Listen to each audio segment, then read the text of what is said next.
ভুলব না, ভুলতে পারি না 5ই মে সেই কালো রাত। রক্তে লাল শাপলা চত্বর ভুলতে পারি না। রাতের আধারে করেছে হত্যা হাজারো আলেম জনতা। হামলা মামলা জেল জুলুমে করতে চেয়েছে শেষ, কিন্তু মুজাহিদরা ধমেনি, এখনও আছে বেশ।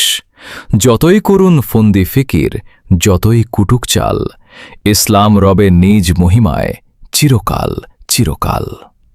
পুড়েছে কুরআন, মেরেছে হাজার ও আলেম, আর আবেদের দল রবের গজবে চিহ্ন হবে ওদের শক্তিবল। ক্ষমতা রবে না বহমান তাদের, বিজয় হবে ইসলামের দিন। শহীদদের বিন্দু বিন্দু রক্তের হিসাব দিবে রোজ হাসরের দিন। আলহামদুলিল্লাহ, দুনিয়ায়ও দেখেছি অনেকের বিচার হয়ে গেছে।